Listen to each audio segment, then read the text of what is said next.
I am at the most famous spot of them all, where I learned that my motor was ticking. Let me see if you guys could hear it.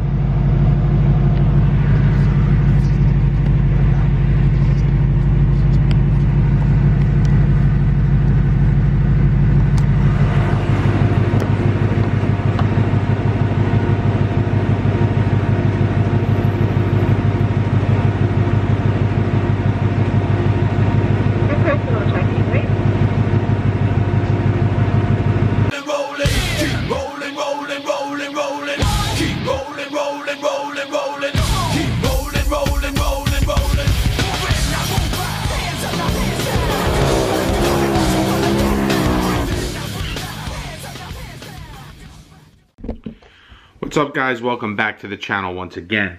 So in this video I am going to update you on my engine tick, my barbecue noise, my typewriter noise, my barbecue tick, whatever you want to call it. There's a couple different names for it, and it came back. I changed my oil. I went with the Rotella T6 5W40 synthetic, which is considered diesel oil, but it is safe to use in any kind of gasoline engines.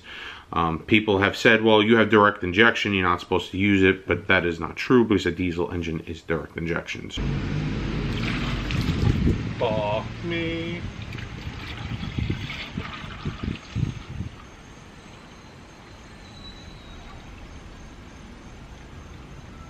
Oh, that's no good.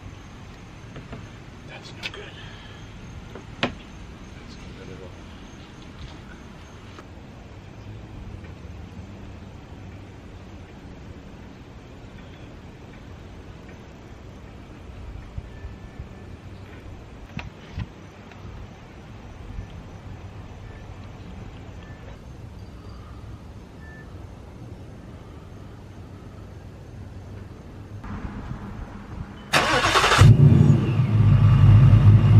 There's one thing that I noticed this morning, and you're gonna see in the clip, is that I walked out of my house, I cold started the engine, and when there was absolutely no tick, and then once the engine idled down to pretty much like regular operating, the regular idle, so you figure like 780, like a little below 800 RPM, then the tick came.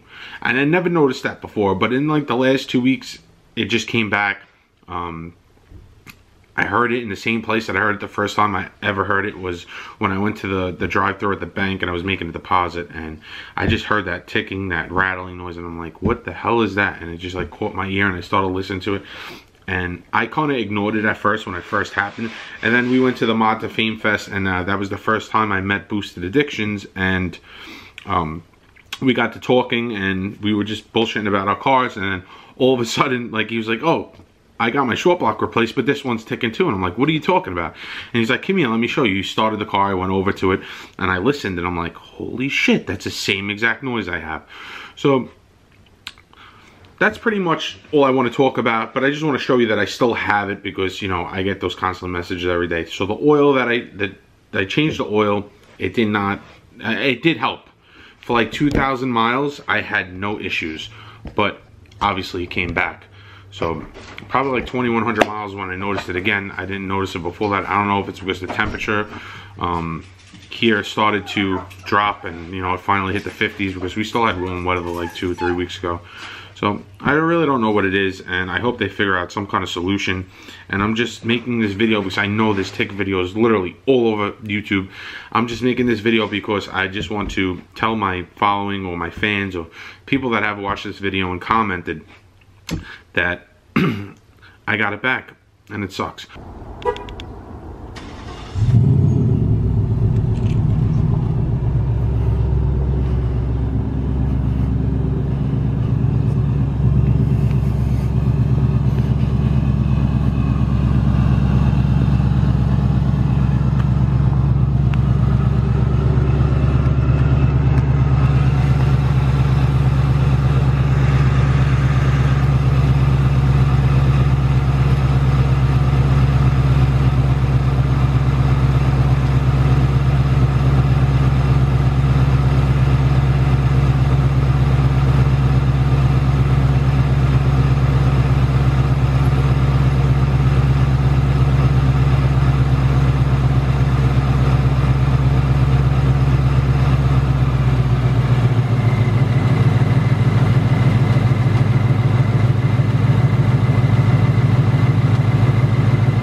I do monitor my oil pretty often. I put about 35 passes on this oil since I've changed it, and I mean the tick, you know, came back like in the last 2 weeks. It's louder than ever, and I'm not exactly sure what this tick is.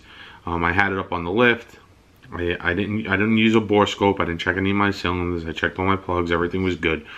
But what's bugging me out is somebody suggested that it's the intake manifold runner controls, and it doesn't make sense to me. I really just don't think it's possible for it to be that, because of just where the noise is coming from. I mean, everything is possible because there's a lot of moving parts in these Coyotes, and it could really be coming from anywhere. It could be echoing. It just particularly sounds like it's coming from the bottom end.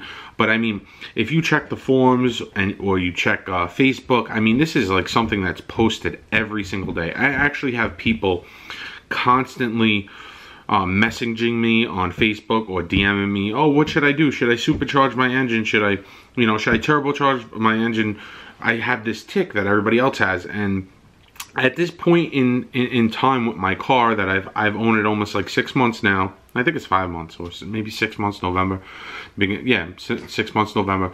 I had this tick. It was there before I supercharged the engine, and I kind of just sent it, and I was like, I ordered the blower. I spent all this money. Let me just see what happens. God forbid something does happen. You know, a short block from Ford retail is like, you know, to a regular customer is only like $2,300. So if you go on Ford's website right now and buy Ford parts directly from Ford, they give you like 20% off. So 20% off like $2,300 as well. Like you're like $1,800 and change. So it's really not that bad. So you do have an option. It's not like some of these cars where if you have to buy a short block, it's like $5 grand. Or if you want to, you know, if you want to do, you actually want to put a built block in, it's probably going to cost you anywhere from like $5,000 to $8,000 depending on where you have it built. So I mean, that's really not bad, and since my goals for the car was pretty much to turn it into a, you know, a true street drag car at some point, I was like, yeah, what the hell, I'm just going to send it anyway.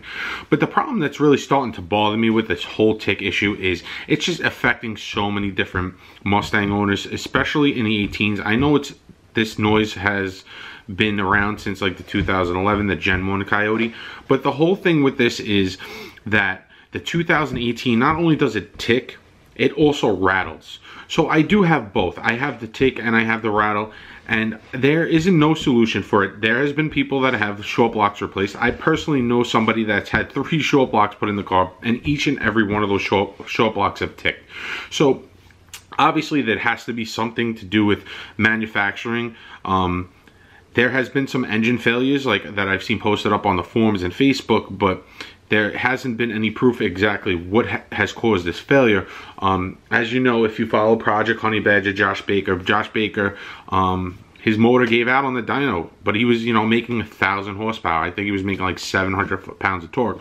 So, you know, those things are going to happen to people that are pushing the cars, you know, to these high horsepower numbers. And, you know, it's just bound to happen at some point. Every motor, every company, and every manufacturer is going to have a couple bad eggs in the batch. It's just, you know, it's just the luck of the draw. That's how it works. So what I'm thinking is at some point is Ford going to man up to this issue with the 18 and the 19 and issue some kind of recall or a TSB, because it seems like everybody at Ford plays stupid. I went to 3 different dealers and they all told me the same thing. And now I didn't bring my car because in the line of work that I do, I deal with dealers directly. So I have a couple Ford dealers, and I'm like, yo, I go to the service manager or service, right? I'm like, hey, what's up, guys? You know, have you heard anything about the, you know, the 18 GTs having any ticking issue? No, we haven't had none. Then I asked them about the tranny issue, and they'd be like, oh yeah, we had 1 or 2, but I don't believe it. I feel like they're hiding something, like there's more to the story. So what I think and now I'm not saying that this is what I want to do, but if someone's got to come out with a class action suit, like me, I just don't have the time to even get into that. But I feel like there's going to be that one guy that this is his line of work, and it really pissed him off, and we're going to be able to file a class action suit against Ford for, you know, some kind of defect in the short block somewhere, if it's in the bearings or the clearance, you know, the bearings, the rods, something to do with the crank. I mean, some people said that they had the intake manifold runners, you know, they were loose, or, you know, they replaced them and that got rid of the issue. And then there's some people saying that, you know, they had scoring on their camshafts, and other guys said they changed the cam sensors and the noise went away. But the noise is a metallic noise. I try to deny it as much as possible because I was just like, you know what, I'm going to send it, and I'm going to beat the shit out of this car no matter what. But I'm going to keep sending it. We'll see what happens. You know, if this thing detonates itself, you know, YouTube's obviously going to be the first to know because people love when bad things happen to your car. But another thing that little bothered me, and then I'm going to make a video, is my door does not shut right. On my driver's door just doesn't shut. And it's really starting to really bother me. So, that's about it. Thank you for watching once again. Hit that subscribe button. Please like this video. Peace out.